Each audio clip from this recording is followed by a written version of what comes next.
Hari ini kami akan bermain di Danau Waikuri.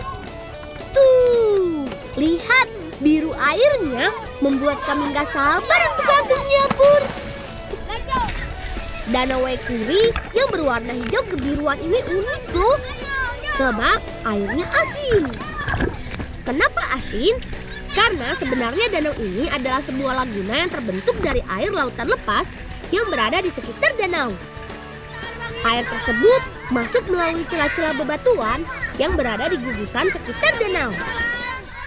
1, 2, 3. Kami harus adu balap renang nih.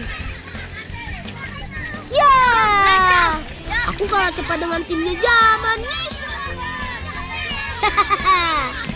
Gak apa-apa lah ya, tapi kami masih belum puas nih. Berenang di Waikuri rasanya nggak lengkap kalau nggak ikutan terjun dari atas.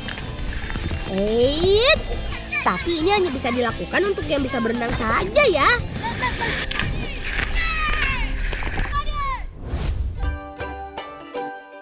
Setelah puas bermain, sekarang saatnya kita panen jagung yuk.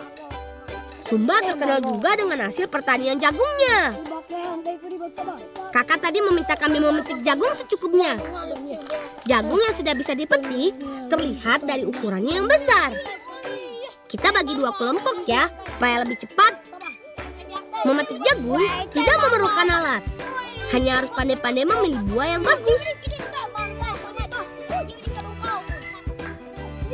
Sip, sudah terkumpul semua nih. Mari bergegas pulang.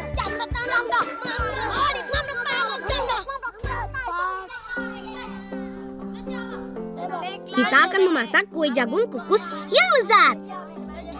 Membuatnya nggak sulit kok. Teman-teman di rumah juga bisa menirunya. Pertama, kupas kulit jagung secara perlahan. Kenapa? Karena kulitnya ini berguna juga untuk kulit kue jagung. Jadi, nggak boleh sampai sobek ya. Setelah terkupas semua kulitnya, cuci bersih jagung, lalu pipil. Atau supaya cepat, diiris menggunakan pisau, sehingga yang tersisa hanya bonggolnya saja. Sementara kalian memipil jagungnya, biar aku yang parut kelapanya ya.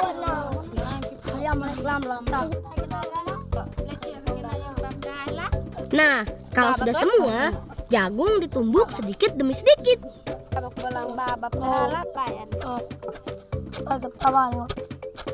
Tambahkan dengan gula merah.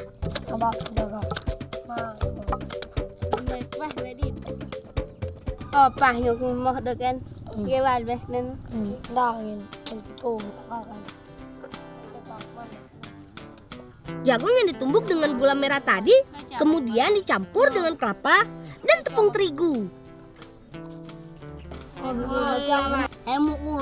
Kemudian bungkus dengan daun jagungnya.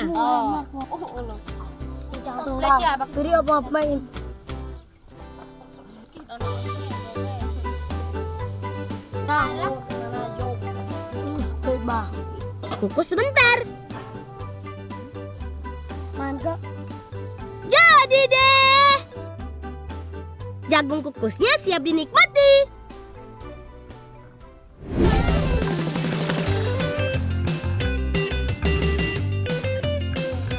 Teman, jagung bisa dimanfaatkan juga untuk kecantikan loh.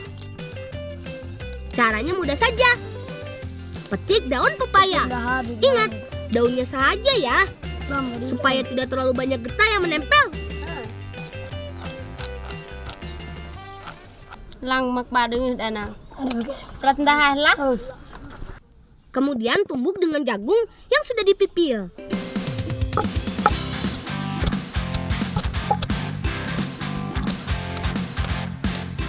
Campuran jagung dan daun pepaya yang sudah dihaluskan ini berkhasiat untuk menghaluskan kulit dan mencerahkannya. Ayo dipakai kak, supaya kulitnya halus.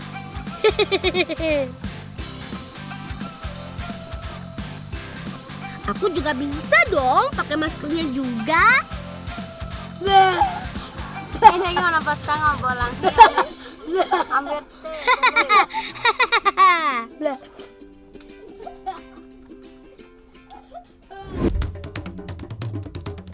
Hari ini kami bermain estafet ban. Liga, nih, iyo, uyo, kalau. Aturannya mudah saja. Tiap regu harus membawa ban sampai ke garis akhir. Mula-mula, ban harus dibawa dengan digelindingkan seperti ini. Lalu, tiap anggota tim harus berbaris dan mengantarkan ban sampai ke ujung peserta lainnya. Caranya dengan memasukkan ban melalui anggota tubuh. Ban tidak boleh keluar dari badan ya. Seperti ini nih caranya. Kemudian yang terakhir, seluruh peserta harus melewati rintangan ban yang berupa jembatan ban. Tidak ada satu peserta pun yang boleh menginjak tanah ya. Makanya strateginya harus dipikirkan dengan baik nih. Kunci dari permainan ini adalah kekompakan tim kawan.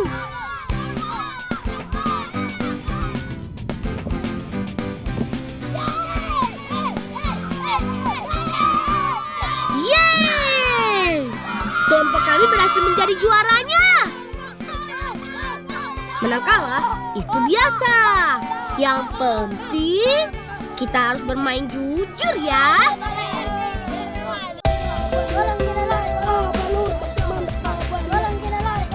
Teman, aku punya kakek.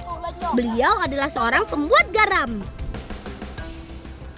Ada peribahasa bilang, asam di gunung, garam di laut.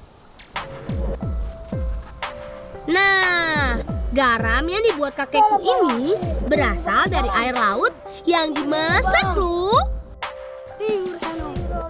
Kakek Markus membuat garam sejak lama secara turun-menurun. Pekerjaan membuat garam ini adalah warisan dari orang tuanya. Kita lihat cara membuatnya yuk. Sumber dari garam kakek Markus adalah air laut yang tidak akan ada habisnya. Ditimbanya pun langsung dari laut. Setelah itu, air laut dimasak sampai mengkristal.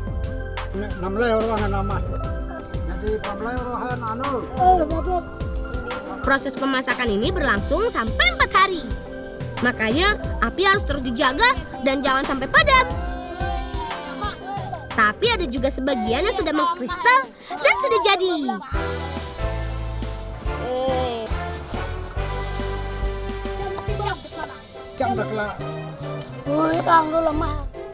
Garam yang mengkristal kemudian dijemur.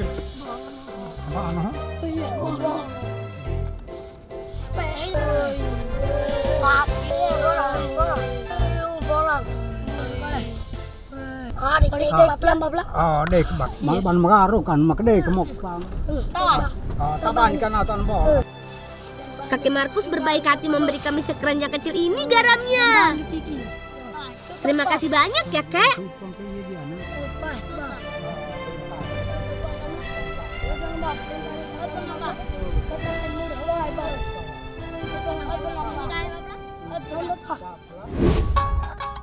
Garam mengandung mineral yang tidak hanya baik untuk tubuh manusia, tapi juga untuk ternak loh.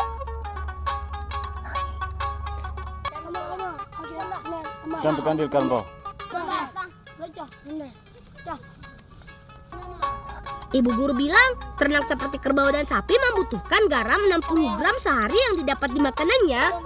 Atau bisa juga kita berikan seperti ini langsung. Ayo, makan garamnya ya kerbauku. Kalau aku sih maunya garam yang dicampur gorengan dan keripik singkong.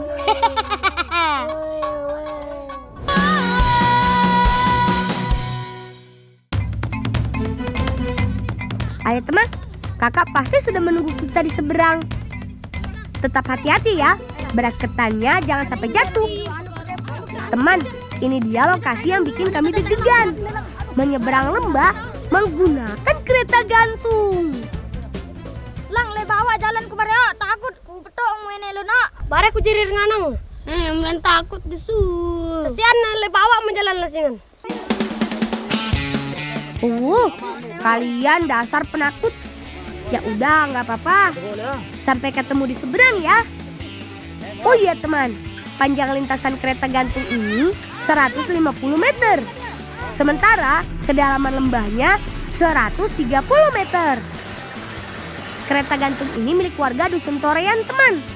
Masyarakat sengaja membuatnya untuk memangkas jalan darat yang sangat jauh.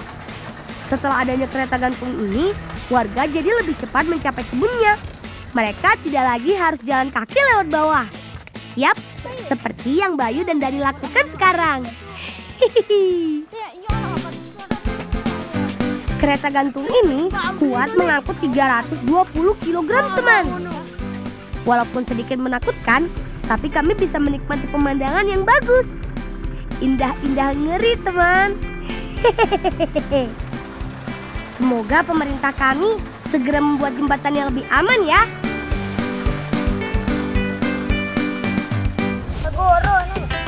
Untuk membuat tepung beras ketan, terlebih dahulu kita rendam berasnya kurang lebih 1 malam, teman. Nah, ini yang sudah direndam semalaman. Daniel, bersihkan ya kotoran yang masih menempel. Baru deh, beras ketan yang sudah ditiriskan tumbuk sampai halus. Kalau ini serahkan kepadaku, teman. Beras ketan dikenal dengan teksturnya yang lembut dan lengket, teman. Beras ketan hampir tidak memiliki lemak dan kolesterol, jadi aman. Daniel, apa? Juang kue rokso. Apa? Sudah cukup nih, teman. Sudah halus juga beras ketannya. Langsung aja kita angkat yuk.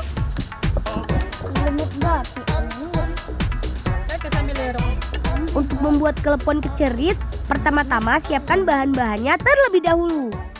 Seperti gula merah, kelapa, garam, tepung beras, dan tepung ketan yang sudah ditumbuk tadi.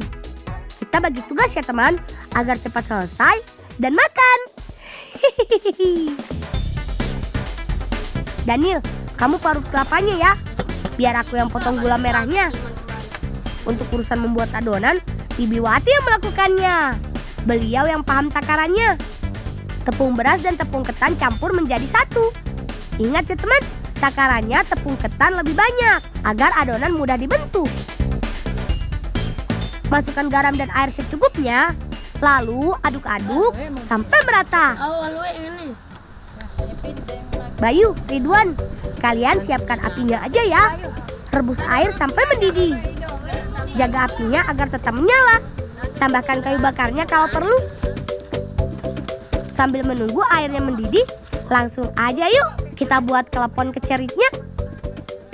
Pertama-tama pipihkan adonan, lalu masukkan gula merahnya. Oh iya, perbedaan kelepon Lombok dan kelepon Jawa terletak pada bentuknya, teman. Kelepon Jawa bentuknya bulat, sedangkan di desaku bentuknya sedikit lonjong. Ayo bikin yang banyak, biar kita bisa makan sampai kenyang.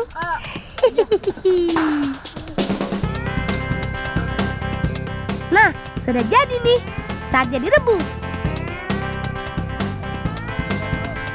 Masukkan pelan-pelan ya, teman, supaya tidak rusak. Tunggu 25 menit. Kalau sudah matang, adonan akan naik dengan sendirinya. Baunya enak, teman. Udah nggak tahan nih.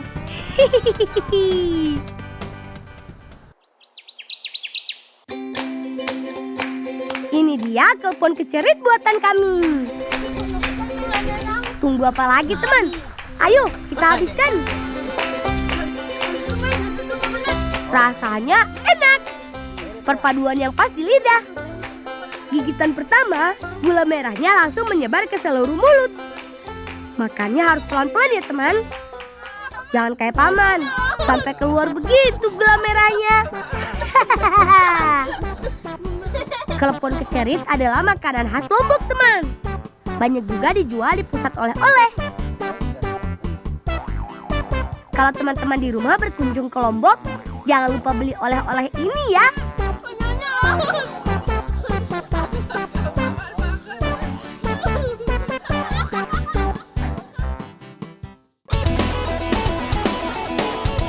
Bayu, Ridwan, Daniel, ayo cepat turun.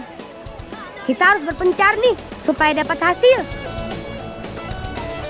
Teman-teman di rumah udah pernah lihat belum acara seperti ini? Kami sedang berburu cacing laut, teman. Ini bukan cacing laut sembarangan loh. Karena hanya muncul setahun sekali, yaitu antara bulan Februari sampai bulan Maret. Kami masyarakat Lombok biasa menyebut acara perburuan seperti ini dengan sebutan bau nyale. Eits, bau bukan berarti aroma yang gak enak loh. Kata bau berasal dari bahasa Sasak yang artinya menangkap. Sedangkan nyale artinya cacing laut. Untuk mendapat hasil yang banyak, kami sudah berada di pantai segar bagian selatan Pulau Lombok ini sebelum matahari terbit loh teman. Karena saat matahari muncul, cacing warna-warni ini akan kembali menyelinap ke lubang-lubang di balik batu karang. Kata kakekku, cacing laut yang sedang kami cari ini adalah jelmaan Putri Mandalika yang berparas cantik jelita. Sehingga banyak pangeran dari pelosok Pulau Lombok yang mau mempersuntingnya. Karena takut mengakibatkan perpecahan, sang putri tidak memilih salah satu dari pangeran-pangeran tersebut. Ia memilih menceburkan diri ke laut untuk menjaga Pulau Lombok tetap damai dan rukun. Tubuh sang putri tidak pernah ditemukan. Masyarakat yang mencarinya malah menemukan cacing-cacing yang keluar dari dalam laut. Konon cacing-cacing ini adalah jelmaan sang putri, teman.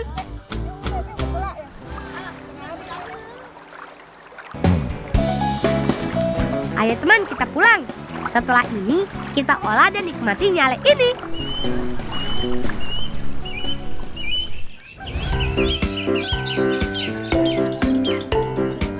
Untuk mengolah nyale, gak bisa sembarangan teman. Kalau prosesnya salah, bisa-bisa hasilnya bau amis. Yang pasti, siapkan dulu bumbunya, yaitu cabai rawit, bawang, garam, dan jeruk nipis. Selanjutnya, haluskan bawang yang sudah dipotong-potong, cabai rawit, dan beri sedikit garam. Setelah itu, campurkan bumbu ke dalam nyale. Aduk sampai benar-benar tercampur. Setelah diberi bumbu, selanjutnya hingga dikemas. Daniel, Ridwan, Bayu, ayo masukkan nyalenya. Siap, semua udah kita bungkus teman.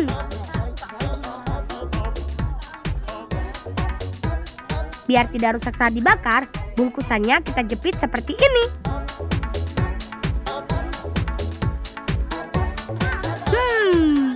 Baunya sudah bikin lapar teman. Kalau daun kelapa sudah berubah warnanya dan isiannya berubah kehitaman, itu tandanya sudah matang teman.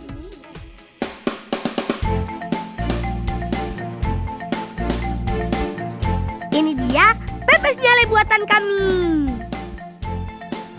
Mumpung masih panas, ayo langsung habiskan. Rasanya gurih teman. Perpaduan bumbunya pas di lidah. Oh iya teman, kandungan protein dan kalsium nyale ini cukup tinggi loh dibandingkan dengan telur ayam dan susu sapi. Kalau teman-teman di rumah tertarik mencobanya, mohon bersabar ya. Tahun depan kalian bisa datang kok ke Pulau Lombok. Hihihi.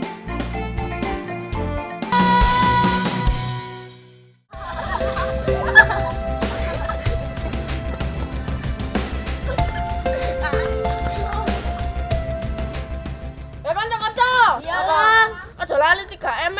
Oh iya lali aku. Memakai masker. Mencuci tangan dengan sabun. Sudahlah. Menjaga jarak.